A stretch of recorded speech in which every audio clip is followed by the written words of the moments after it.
bermacam-macam, bencana alam, non-alam, bisa gempa bumi, banjir bandang, kekeringan, pandemik, dan sebagainya. Dan ini juga, cukup banyak dipengaruhi oleh terjadinya perubahan iklim, ya perubahan iklim. Eee, seperti misalnya banjir, akibat La Nina, nah itu juga salah satu efek daripada, perubahan iklim. Saat ini sendiri kita sedang menghadapi pandemik. Nah, kalau pandemik ini, kalau kita lihat, grafiknya saat ini kita masih naik ya, masih naik terus. Kita belum sampai ke, taraf untuk, kurva kita untuk menurun. Ya mudah-mudahan dalam waktu dekat ini, eee, semua hal ini bisa kita selesaikan bersama-sama. Nah, kembali lagi mengenai darurat kemanusiaan yang meningkat, ini juga akan mengakibatkan jumlah masyarakat yang terdampak resiko akan meningkat juga, gitu ya. Semakin banyak penduduk, semakin banyak pula masyarakat yang terdampak, gitu. Misalnya kita ambil contoh pada saat Krakatau meletus itu. Mungkin jumlah korbannya tidak banyak karena pada saat itu masyarakatnya juga belum banyak. Tapi kalau misalnya Krakatau kejadian saat-saat ini, itu bisa jutaan lah ininya ya, korbannya. Jadi, jumlah masyarakat yang terdampak resiko juga semakin hari dia pasti akan semakin meningkat karena pertambahan penjumlahan penduduk. Eee, nah, dengan meningkatnya jumlah masyarakat yang terdampak resiko, maka kita perlu melakukan intervensi nih, supaya masyarakat yang terdampak resiko atau penyintas ini bisa kita bisa mencegah dan mengendalikan penyakit susulan. Ya, jadi dia sudah terkena bencana, kemudian mereka mengungsi, dan di pengungsian mereka kena penyakit. Kalau saat ini mereka bisa terkena COVID-19 ya, COVID-19 karena biasanya di pengungsian itu dia crowded. Jadi orang pasti berkerumun gitu di situ. Apalagi di saat-saat awal, mereka pasti lari bersamaan untuk menuju suatu tempat yang aman. Nah itu, kembali lagi ke masalah AMPL ini, bagaimana agar kita bisa melakukan intervensi dalam mencegah dan mengendalikan penyakit susulan. Nah, tugas daripada AMPL ini adalah menyediakan akses air minum dan fasilitas sanitasi yang memadai. Nah, inilah disebut dengan AMPL atau air sanitasi hygiene atau air minum dan penyehatan lingkungan. Nanti kita akan cerita lagi mengenai AMPL itu sebetulnya seperti apa sih terkait dengan kedaruratan gitu. Nah, jadi dari slide ini kita tahu kenapa sih kegiatan WOS atau AMPL ini perlu dilakukan saat bencana.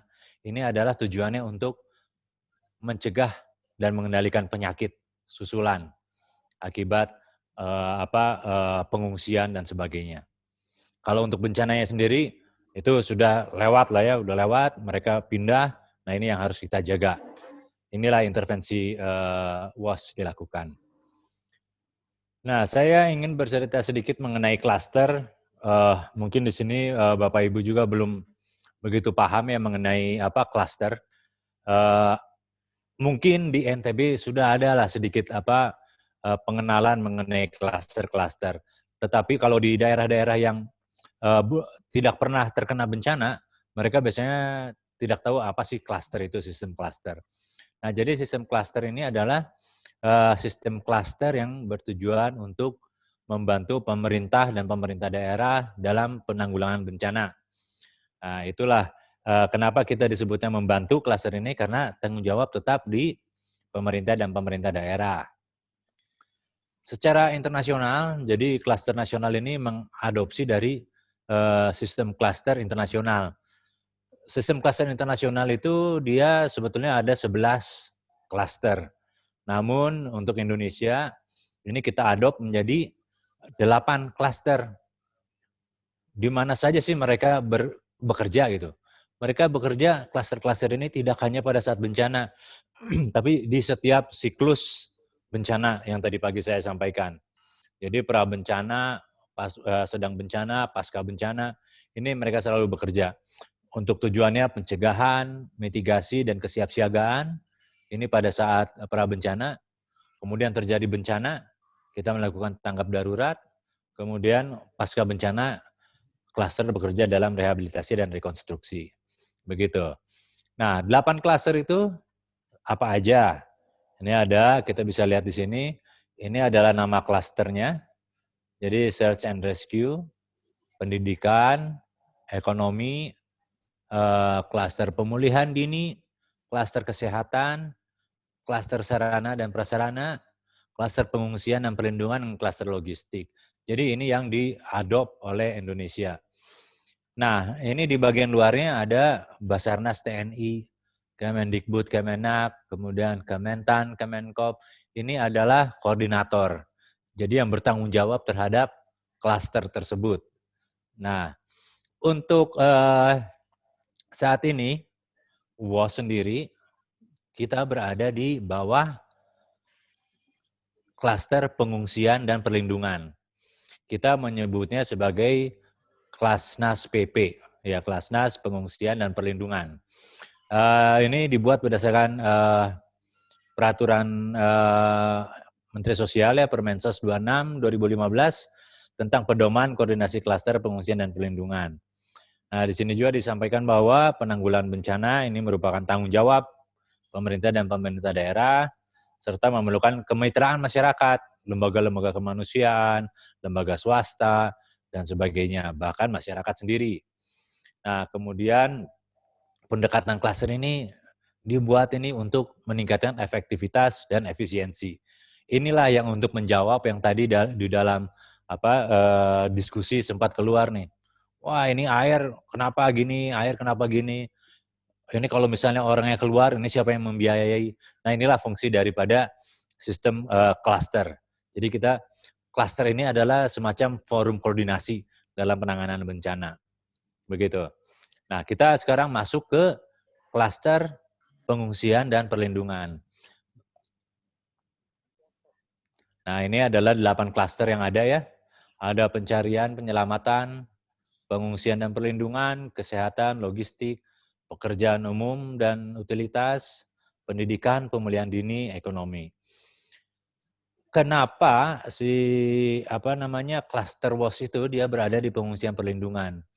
Karena pada saat itu, pada saat penyusunan klaster-klaster ini sempat ada diskusi panjang terkait siapa sih yang sebetulnya tugas klaster WOS itu tuh apa sih sebetulnya intinya gitu. Apakah sekedar menyediakan sarana, prasarana, menyediakan air, kemudian sarana sanitasi terus beres, atau lainnya. Nah, di situ baru kelihatan bahwa ternyata tugas intervensi WOS dalam dalam penanganan bencana itu seperti yang tadi saya sampaikan bahwa dia bertujuan untuk mencegah dan mengendalikan terjadinya penyakit lanjutan ya, penyakit susulan lah ya setelah bencana. Itu tugas utamanya. Sehingga fungsinya itu dia lebih pada fungsi perlindungan. Akhirnya kita masuk ke subklaster WOS ini masuk ke klaster pengungsian dan perlindungan. Kenapa nggak ke pekerjaan umum dan utilitas? Nah, ini koordinatornya ini adalah Kementerian PUPR. Nah, prasarana dan sarana atau PU dan utilitas ini biasanya mereka adalah yang di awal untuk pembukaan jalan dan sebagainya. Jadi pekerjaan umumnya itu lebih pada infrastruktur ya, infrastruktur, menyediakan truk tangki gitu, menyediakan bulldozer untuk membuka jalan, menyediakan tangki-tangki air dan sebagainya. Tapi tidak ada pendekatan lainnya, jadi hanya fisik. Nah, sementara yang kita perlukan untuk pos ini adalah perlindungan kepada masyarakat. Oleh karena itu dia masuk ke pengungsian dan perlindungan.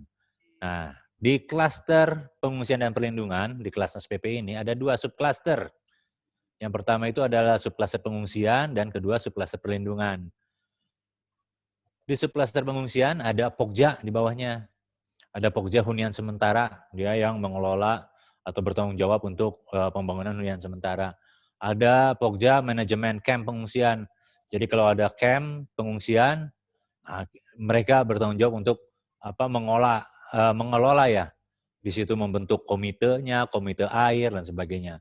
Nah, baru di sini masuk Pokja, air, sanitasi dan kebersihan. Namun kita tetap menyebutnya sebagai subcluster. Walaupun di dalam itu dia disebutnya Pokja. Kemudian ada Pokja keamanan, kemudian ada klaster perlindungan anak, perlindungan penyandang disabilitas, lansia, kelompok minoritas, Pokja perlindungan kekerasan berbasis gender, ya, jadi gender based violence. Nah, kenapa ada dua ini? Jadi apapun yang dilakukan untuk di pengungsian, dia juga harus memiliki fungsi perlindungan, gitu ya. Jadi kalau misalnya bikin hunian sementara, mereka harus bisa memberikan perlindungan terhadap anak. Membuat sarana air sanitasi, mereka harus bisa mempertimbangkan penyandang disabilitas. Jadi ini terkait erat. Nah, subcluster WOS ini ada dua tugas utamanya. Yang pertama menangani isu kualitas kesehatan lingkungan, yang kedua menyediakan kebutuhan fisik peralatan terkait WOS. Jadi untuk menangani isu kualitas kesehatan lingkungan, dia akan erat kerjasamanya dengan klaster kesehatan. Sementara untuk menyediakan kebutuhan fisik dan peralatan, dia akan erat hubungannya dengan klaster sarana dan prasarana atau pekerjaan umum dan utilitas. Jadi ini adalah dua tugas pokok daripada subcluster WOS. Tapi dari kegiatan ini, dari dua tujuan ini, mereka mendukung banyak sekali, bekerja sama dengan banyak subcluster dan klaster. Seperti misalnya klaster pengungsian perlindungan.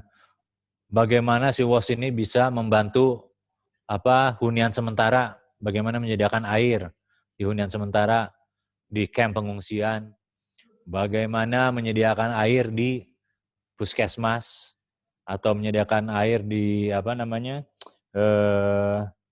tenda darurat ya, pos kesehatan darurat. Kemudian dengan pendidikan, bagaimana menyediakan air di sekolah-sekolah atau jamban di sekolah-sekolah, toilet, dan juga pemulihan dini. Bagaimana mendukung pemulihan ekonomi dan sebagainya.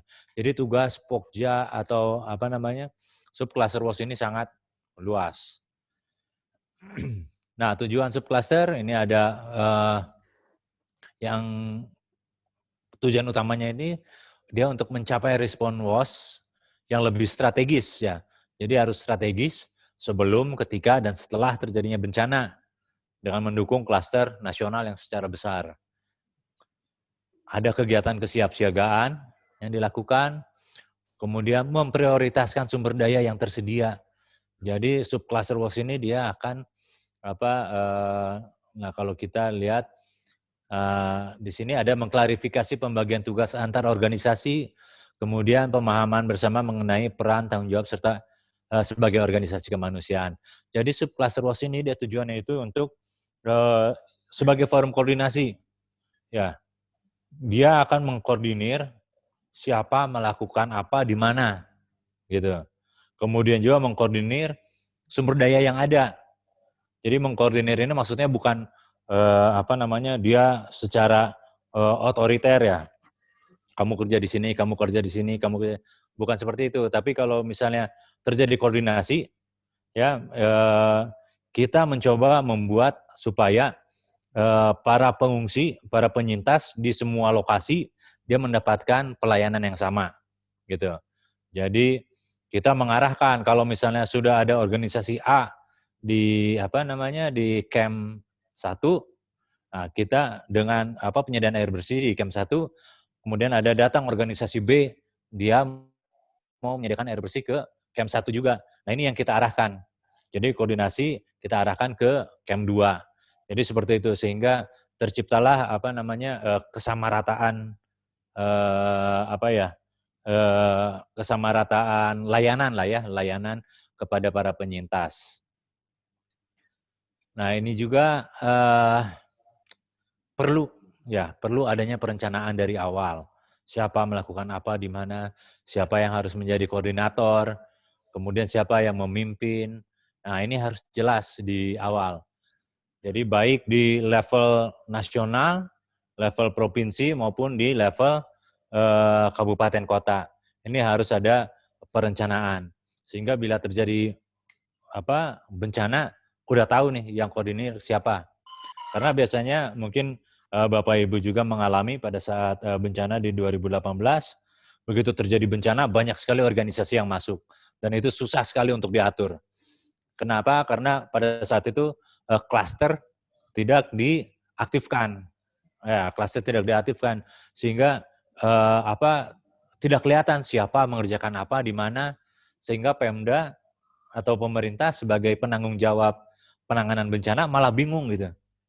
Wah, ini di mana nih yang masih kosong? Kenapa di sini kok kebanyakan air? Kenapa di sini kurang air dan sebagainya. Nah, ini terjadi karena tidak adanya sistem koordinasi belum tercipta. Inilah yang akan kita coba ke depannya membuat sistem koordinasi dalam penanganan bencana. Sehingga kita siap ya, siaga. Bila terjadi bencana, siapa yang tanggung jawab? Nah, seperti itu. Nah, kembali lagi ke siklus. Ya, ke siklus. Ada saat bencana, pasca bencana, pra bencana. Kemudian disinilah tugas utama daripada subcluster WOS saat bencana dan pasca bencana. Dan ini juga harus terkait dengan pra bencana, bagaimana si tahap rehabilitasi rekonstruksi ini bisa sejalan dengan target pembangunan. Ya, dengan target pembangunan, rencana pembangunan dan sebagainya. Ini harus bisa integrasi. Nah, kembali lagi terkait WOS. Ini yang tadi juga mungkin ada di dalam pretest ya. Ini sebetulnya inti daripada kegiatan WOS. Jadi diagram F. Ya, diagram F itu adalah feces, fluids, ini air, kemudian fingers, jari, flies, lalat, dan ada juga yang menambahkan dengan fields. Dan food. Jadi 5 itu 1, 2, 3, 4, 5 plus fields gitu. Nah, ini mungkin sekilas Bapak bisa lihat, Bapak Ibu bisa lihat ini pada saat terjadi bencana. Ini sebetulnya untuk STBM ya, untuk STBM, tapi ini juga berlaku juga untuk bencana pada saat terjadi bencana. Anggaplah ada suatu pengungsian, kemudian ada penyintas yang BAB sembarangan. Jadi di camp itu belum tersedia toilet. Dalam 2-3 hari ini belum tersedia toilet. Sehingga masyarakat terpaksa harus kemana-mana nih, BABS. Nah, air bersih belum masuk, gitu ya. Air bersih belum masuk sehingga mereka tidak bisa cuci tangan. Nah, karena belum ada pasokan air, mereka ngambil air dari tempat terdekat. Nah, si feses ini dia bisa mencemari air tanah. Ya, fluids ini termasuk dengan air tanah. Kemudian juga karena tidak ada air atau airnya sedikit, tangan mereka kotor dengan tinja, gitu. Kemudian ternyata tinjanya ini dia tidak ditutup. Disitulah masuk lalat hinggap di sana. Ini sebagai vektor. Atau ternyata para penyintas mereka BAB di di kebun ubi-ubian atau di kebun jagung atau kebun apa. Nah, ini akan mencemari ya, mencemari makanan. Nah, ini semua air, jari, lalat, kemudian bahan makanan, ini akan bisa mencemari makanan. Ya, ini bisa nempel semua nih, tinja dari sini tuh dia bisa nempel di makanan sehingga mengakibatkan orang menjadi sakit. Nah, inti daripada WOS itu sendiri dia adalah memutus dua ini. Jadi ini adalah barrier itu pagar utama lah ya. Pagar utama, ini pagar sekunder. penghalang lah ya, penghalang sekunder. Nah, untuk penghalang utama, ini kira-kira apa yang harus dilakukan? Kalau mau lihat dari sini. Nah, kita perlu menyediakan sarana jamban yang sehat, yang memadai. Ya, kalau kita misalnya lihat apa sih jamban sehat ini gitu. Jamban sehat itu dia tidak mencemari air, terutama sumber air yang akan digunakan oleh masyarakat ya, penyintas. Kemudian tidak mencemari tanah permukaan, di mana di sana ada kebun-kebun. Kemudian dia tidak boleh ada kontak dengan binatang, ya, dengan lalat, kecoa dan sebagainya, tikus. Kemudian tidak berbau karena dia akan mengundang vektor-vektor ini. Aman untuk digunakan. Jadi dia harus aman digunakan oleh semua orang, semua penyintas, orang tua, perempuan, anak-anak. Ya, mereka harus aman di dalam melaksanakan buang hajatnya dan juga secara bermartabat. Jadi tidak menimbulkan pandangan yang tidak sopan. Jadi mereka bisa untuk buang hajat secara bermartabat dengan aman dan bermartabat. Nah, inilah kegiatan untuk memutus link antara tinja sampai dengan makanan. Nah, selain itu juga ada tindakan kedua sekunder yang juga perlu dilakukan. Jadi ini udah dilakukan, ini untuk lebih menjamin makanan ini tidak yang menjadi sehat, harus menggunakan air yang bersih, ya, menggunakan air bersih, kemudian selalu cuci tangan pakai sabun dan air yang mengalir, tutup makanan supaya tidak ada lalat, kemudian cuci makanan dengan air yang bersih. Oke, nah ini kelihatan ada jamban sehat, kemudian juga ada air bersih, gitu. Kemudian juga ada beberapa hal yang terkait dengan STBM, ya, pendekatan STBM, tutup makanan, ya, tutup makanan, kemudian pengelolaan air bersih rumah tangga, air di rumah tangga dan sebagainya. Apakah dua ini cukup? Kita menyediakan jamban sehat, menyediakan air bersih, menyediakan sabun, menyediakan tutup makan, dan menyediakan air untuk cuci makanan. Ternyata ini belum cukup. Ada yang satu lagi yang sangat penting, ini harus didukung oleh promosi kesehatan. Ya, jadi dia harus si promosi kesehatan ini bisa meningkatkan kepedulian masyarakat terhadap kesehatan lingkungannya. Jadi para penyintas itu mengerti kenapa sih mereka nggak boleh buang air besar sembarangan. Diagram F ini. Jadi jangan sampai terjadi diare. Kalau sudah terjadi wabah diare, wabah kolera, wabah apa, nah ini akan semakin parah. Kemudian kita juga perlu meningkatkan partisipasi masyarakat. Tidak semuanya harus disediakan oleh pemerintah ya.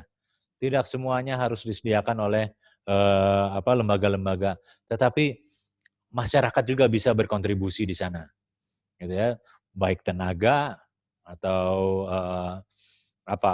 makanan mungkin dan sebagainya. Namun ada partisipasi masyarakat dalam penyiapan sarana tersebut, sehingga sarana yang kita bangun ini sesuai dengan keinginan mereka juga, keinginan para penyintas. Misalnya ternyata kita di sini karena kita organisasinya banyak duit, oke kita bangun WC dengan kloset duduk.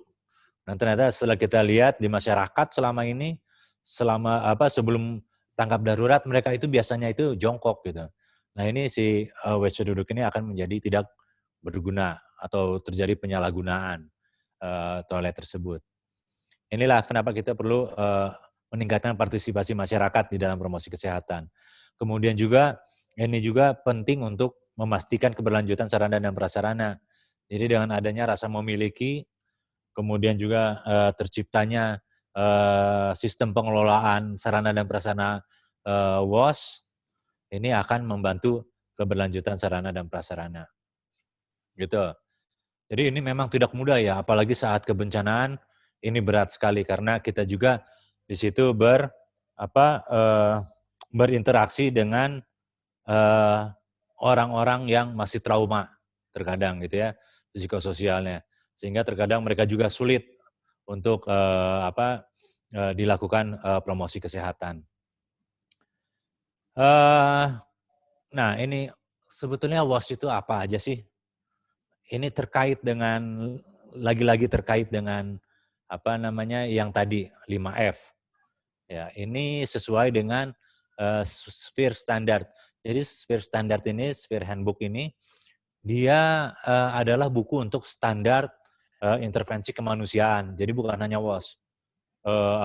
Nutrisi, kemudian edukasi kesehatan, WOS, kemudian bantuan langsung tunai, BLT, bantuan langsung non tunai dan sebagainya. Ini diatur di sini. Jadi di sini kita bisa melihat bahwa di standar ini mengupayakan agar setiap penyintas dia mendapatkan pelayanan minimum yang sama, ya. Dan ini yang perlu kita sosialisasikan kepada semua pelaku di sektor WOS supaya mereka tahu kalau menyediakan air bersih jangan dikit-dikit banget gitu, akan kurang. Tapi juga jangan terlalu banyak karena masih ada camp lain yang memerlukan. Jadi ada standarnya. Kalau udah cukup, oke kita pindah ke sini. Kalau misalnya kurang, kita ambil dari organisasi lain untuk masuk ke situ. Gitu. Pengelolaan tinja juga gitu, pembangunan toilet, dia ada standarnya. Satu toilet itu untuk berapa keluarga sih, untuk berapa orang. Gitu. Berbeda kalau udah saat tahap pembangunan ya, tahap development. Toilet itu satu keluarga satu, harus seperti itu. Tapi kalau saat darurat itu tidak mungkin. Ya, tidak mungkin satu keluarga satu. Itu akan banyak sekali memakan biaya. Kemudian juga kita harus memikirkan kapasitas lingkungan untuk mengolah tinja tersebut gitu ya. Mengolah tinja secara terfokus ya, terfokus gitu. Dan sebagainya. Nah, promosi kesehatan, apa sih tujuannya? Nah, ini tujuannya itu supaya orang-orang menyadari risiko kesehatan terkait air, sanitasi, dan kebersihan, dan dapat mengambil tindakan individu, rumah tangga, komunitas untuk menguranginya.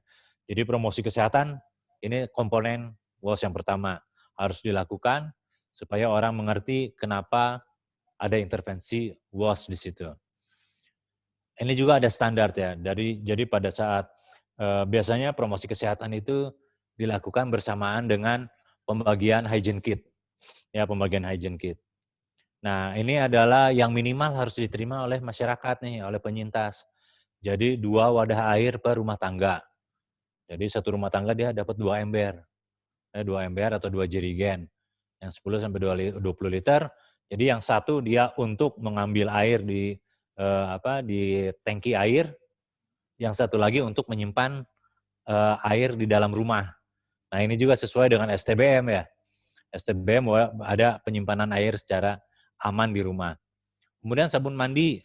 Nah, ini 250 gram, ini harusnya per keluarga per bulan. Ya, per keluarga per bulan. Jadi sekitar untuk 5 orang, kalau 250 gram, sekitar 3 batang sabun. Kemudian juga sabun cuci. Ya, sabun cuci pakaian. Ini juga 200 gram per orang per bulan. Kemudian ada sabun dan air di tempat cuci tangan. Nah, ini juga salah satu kegiatan dari promosi kesehatan. Jadi setidaknya 1 stasiun per toilet bersama atau 1 per rumah tangga. Kemudian bagaimana kita membuang kotoran anak, ya popok.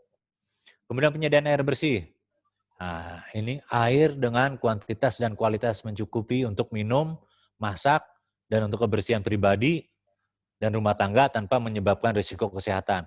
Jadi air ini harus cukup nih kuantitasnya dengan kualitas yang memadai. Standarnya di sini, nah ini adalah minimum 15 liter per orang per hari. Jadi 15 liter ini sudah dihitung. Ini minimum gitu ya, minimum adalah 15.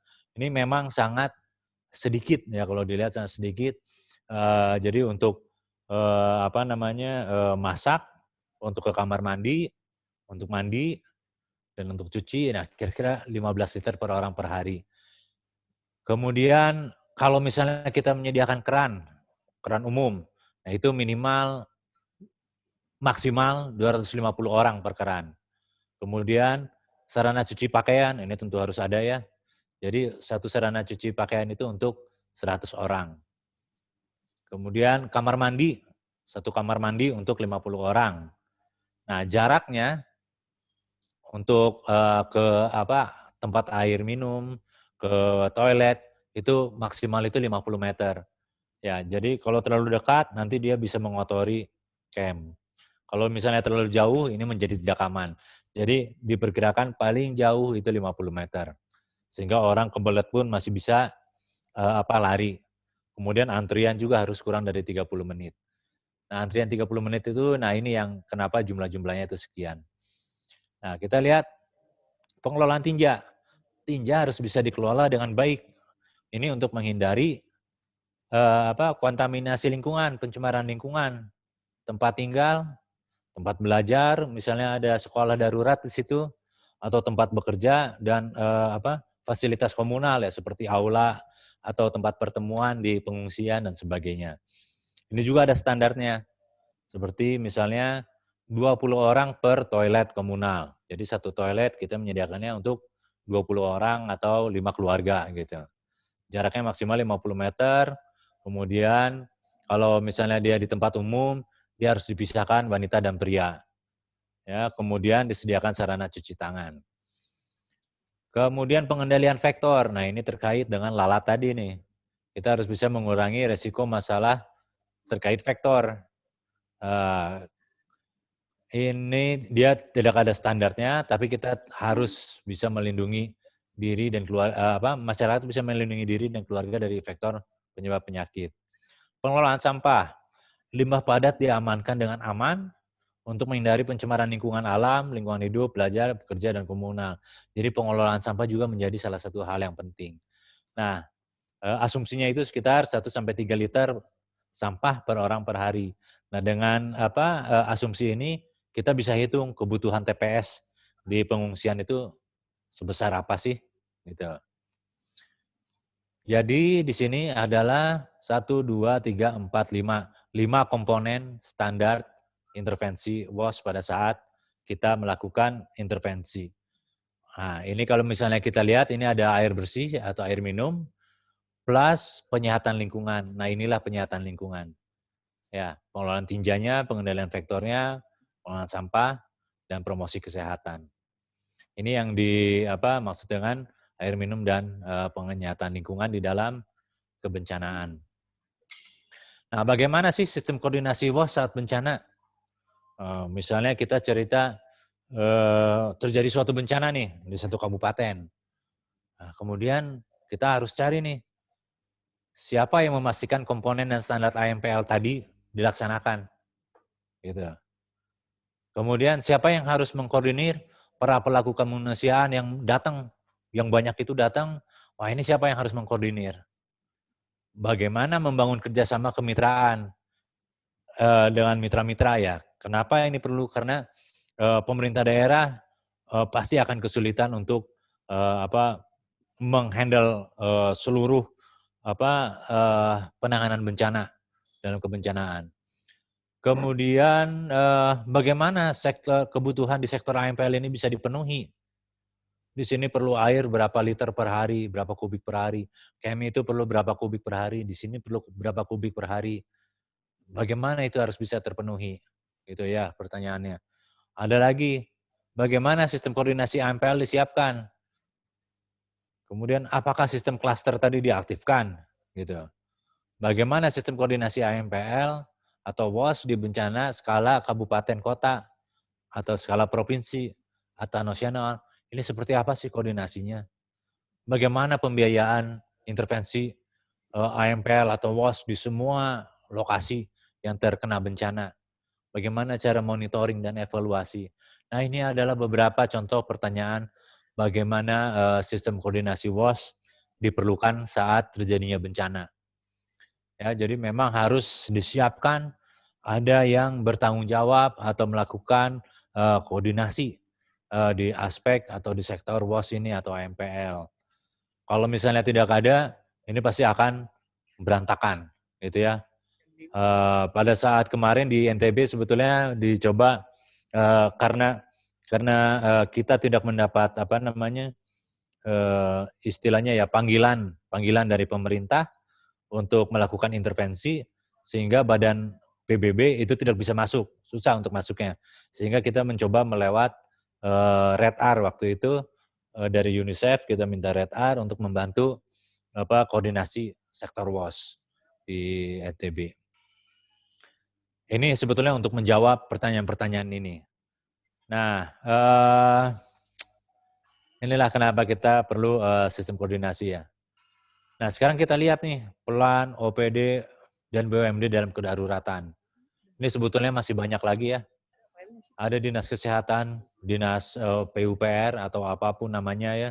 Ada dinas kebersihan atau apapun namanya karena banyak ya namanya ya di berbagai kabupaten kota. Ada dinas sosial, ada PDAM, ada BPBD dan sebagainya. Ada Bapeda juga. Cuma di sini saya tidak masukkan Bapeda dan BPBD karena mereka fungsinya lebih pada koordinasi ya, dan BPBD juga.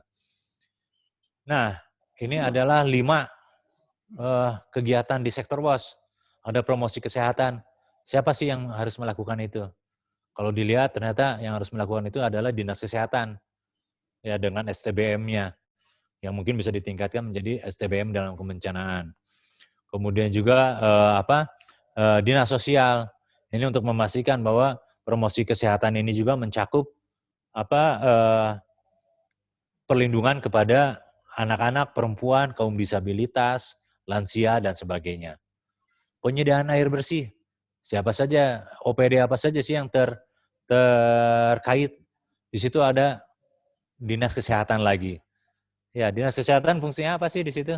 Dinas kesehatan itu di dalam penanganan bencana di sektor WOS, dia bertanggung jawab dalam memastikan kualitas air di kem-kem. Jadi itu merupakan tugas dinas kesehatan. Kemudian ada dinas PUPR. Ya tentunya dia menyediakan biasanya sarana-sarana ya, tangki air, kemudian truk tangki terkadang, dan sebagainya. Kemudian dinas sosial, sama untuk perlindungannya seperti apa. Untuk BUMD-nya siapa? PDAM. PDAM harus memastikan nih, mereka punya air atau enggak. Di mana dia akan mengambil air. Kalau misalnya terjadi bencana.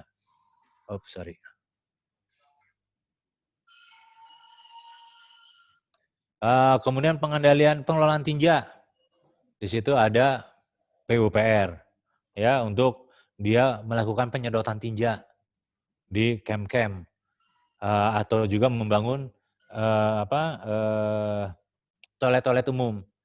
Kemudian juga atau portable toilet ya. Kemudian juga dinas kebersihan dia yang membantu untuk penyedotan tinja.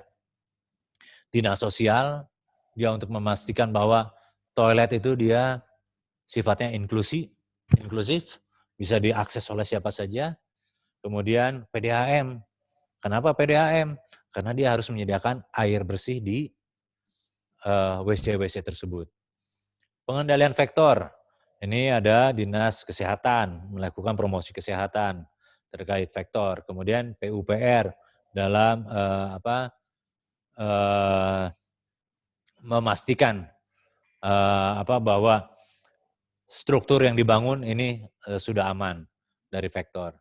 Kemudian ada pengelolaan sampah. Nah, ini juga menjadi masalah karena terutama pada saat awal biasanya bantuan masuk banyak sekali, apalagi air mineral dalam kemasan. Nah, ini dan juga makanan-makanan ringan semuanya dalam kemasan plastik dan ini menjadi PR yang sangat besar ya dalam penanganan bencana. Ini juga terjadi di NTB pada saat gempa 2018 dan juga saya temukan di Palu, kesulitan sekali dalam mengolah sampah tersebut.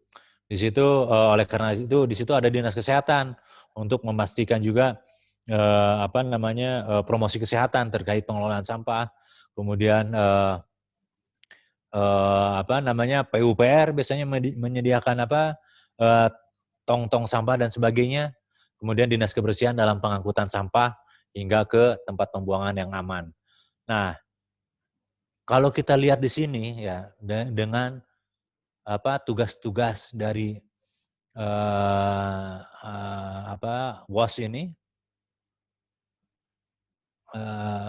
kegiatan WOS, kemudian banyaknya OPD yang terkait, ini juga belum termasuk dalam pendidikan ya. Pendidikan misalnya penyediaan air bersih di sekolah dan sebagainya, penyediaan toilet di sekolah dan sebagainya. Ada berbanyak OPD, BUMD terkait di dalam WOS. Itu baru untuk OPD dan kegiatan WOS. Belum ditambah lagi begitu terjadi bencana, masuklah CSO, masuklah swasta, masuklah donor, ada lembaga internasional, ada lembaga UN masuk, pemerintah pusat, akademisi, BUMN, BUMD. Mungkin Bapak Ibu juga melihat pada saat itu di NTB, organisasi-organisasi ini hampir semua ada di situ, gitu ya.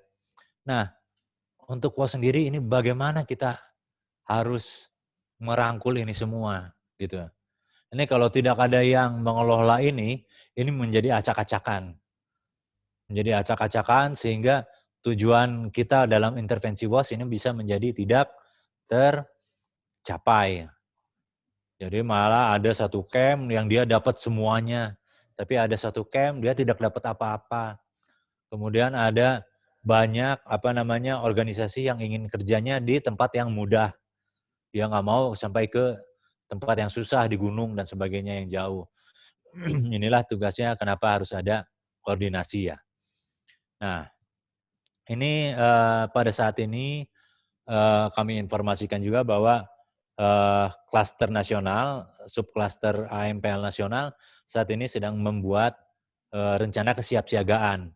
Ya, rencana kesiapsiagaan sehingga nanti ini juga akan disosialisasikan ke semua daerah.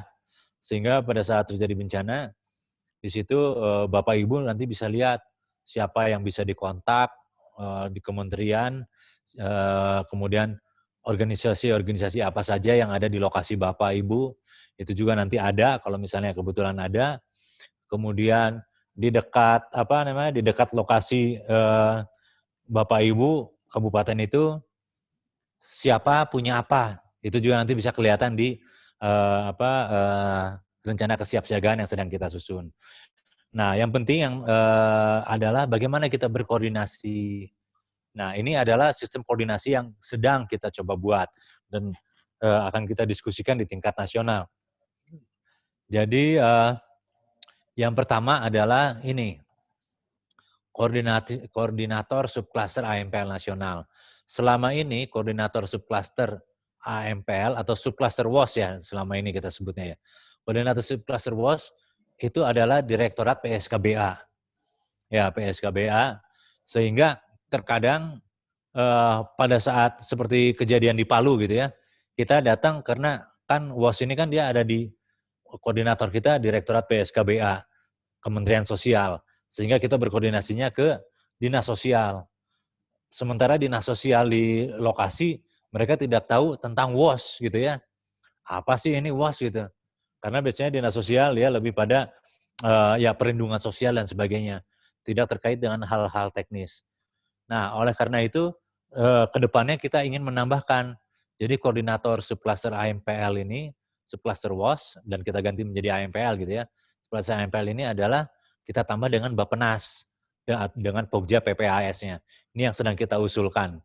Jadi nanti koordinator nasionalnya itu dua, Direktorat PSKBA, Dinsosnya, kemudian Bappenas untuk Pokja PPAS. Kemudian di sini ada WOS Cluster Coordinator, ini yang dari UNICEF biasanya. Kemudian ada SPG, nah ini bukan SPG yang di toko-toko ya, tapi ini adalah Strategic Planning Group. Jadi ini adalah semacam think tank untuk WOS Cluster yang nanti akan membuat rencana kesiapsiagaan, membuat standar intervensi, dan sebagainya. Nah, diharapkan di tingkat provinsi atau di tingkat kabupaten, ini juga ada koordinator AMPL daerah, gitu. Ya, kalau ini koordinator AMPL nasional, di sini koordinator AMPL daerah. Siapa anggotanya? Nah, ini turunan dari sini. Dinas Sosial dan Pokja PPAS atau AMPL. Kalau misalnya belum dirubah gitu ya menjadi PPAS.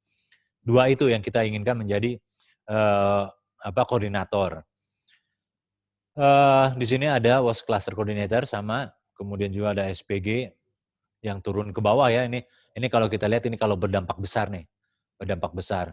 Jadi si WOS Cluster Coordinator dia akan dimobilisasi, SPG akan dimobilisasi ke lapangan. Kemudian juga kita minta ada organisasi yang bisa diperbantukan. Jadi kalau misalnya bencana besar, berdampak besar, dia biasanya akan multi kabupaten kota. Seperti di Palu atau di NTB gitu ya, di Lombok Utara, Lombok Timur, Mataram. Nah ini kita mencoba di setiap kabupaten kota ini ada koordinator-koordinatornya. Sehingga kita akan mencoba meminta organisasi yang diperbantukan, yang aktif di situ gitu. Nah, sekarang begini, terjadilah suatu bencana. Masuklah berbagai organisasi dan institusi pelaku sektor AMPL yang di sini. NGO nasional ada ya, lembaga internasional masuk, sektor swasta, NGO lokal, ada masyarakat pemerhati, organisasi kemasyarakatan lainnya, program-program, misalnya Pamsimas, Sanimas, USDP, kemudian juga ada donor masuk ke tempat Bapak Ibu.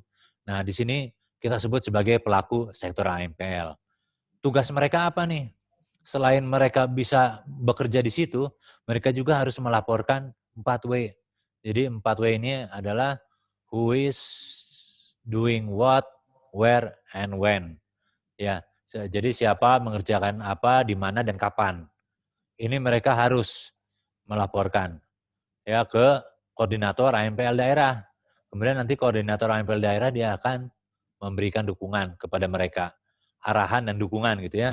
Jadi seperti tadi disampaikan, udah lapor memberikan pathway, kita punya mapping, oke ternyata di sini bekerja organisasi A, organisasi B, organisasi C, oh di sini masih kurang, sehingga kita bisa mengarahkan organisasi yang baru masuk ke tempat Bapak Ibu untuk ke camp yang masih kosong ini. Nah, dukungannya berupa apa? Mohon maaf, Nah, Enrico, ya, sisa ya. waktu 30 menit lagi. Itu langsung sekaligus nanti tanya jawab. Oh ya, Nah, oke, sedikit lagi. Ya, terima kasih. Nah, dukungannya itu apa? Nanti si koordinator AMPL daerah ini, dia yang melakukan koordinasi dengan OPD dan institusi lokal terkait lainnya. Dengan dinas-dinas terkait, kemudian dengan balai PUPR yang di level provinsi, dengan PDAM dan institusi lainnya. Nah, tugasnya adalah dia report ke posko tanggap darurat. Biasanya pada saat terjadi bencana ada posko tanggap darurat. Nah, selain itu juga mereka akan lapor ke koordinator di Cipularsan MPR di tingkat pusat. Nah, kenapa dia perlu juga lapor ke sini? Supaya di sini ada update nih si WOS Cluster Koordinator sama SPG. Ini yang nanti mereka akan mencoba mencari dukungan internasional dari lembaga donor, HCT ini Humanitarian Country Team, Global WOS Cluster, institusi lainnya, sehingga masukan dari bawah, ya dari bawah ke sini, sampailah nanti bisa ke sini. Nanti bisa dialirkan lagi ke bawah dukungan tersebut. Nah, itu untuk yang dampak besar. Ini untuk yang sedang dan kecil. Nah, untuk sedang dan kecil kita tidak sampai ke internasional, tapi sampai dengan ke koordinator subcluster AMPL nasional. Kira-kira hampir sama di bawahnya seperti ini. Cuma di sini kelihatan bahwa WOS Cluster Koordinator dan SPG ini tidak dimobilisasi kalau tidak diperlukan gitu ya. Tapi kalau diperlukan mereka bisa dimobilisasi ke lokasi bencana. Nah, kesimpulannya, WOS itu tujuannya satu, yaitu mencegah timbulnya bencana kesehatan susulan, diare, kolera, dan sebagainya. Kemudian memastikan semua penyintas mendapatkan haknya secara merata dan bermartabat. Itulah ada standar-standar tadi. Kemudian terciptanya sistem koordinasi yang handal. Kita menginginkan adanya koordinasi yang baik. Kemudian juga memastikan terjadinya kesinambungan intervensi sektor AMPL dalam penanganan bencana dengan rencana pembangunan. Jadi ini harus bisa terintegrasi, gitu ya, bisa terintegrasi, jangan sampai loss gitu, jangan sampai loss antara penanganan bencana dengan pembangunan. Kemudian intervensi di sektor AMPL ini banyak melibatkan banyak pihak serta lintas OPD sehingga perlu ada koordinasi yang sangat kuat. Itu adalah simpulannya. Mungkin nanti kita akan berdiskusi lebih banyak lagi mengenai tindak lanjut dari ini. Mungkin itu dari saya, Mas. Sorry, ini kelebihan kayaknya saya waktunya. Baik. Bangunan rumah itu kok dia punya MCK itu dari dalam. Jadi maunya masyarakat itu MCK-nya di luar. Nah, di luar.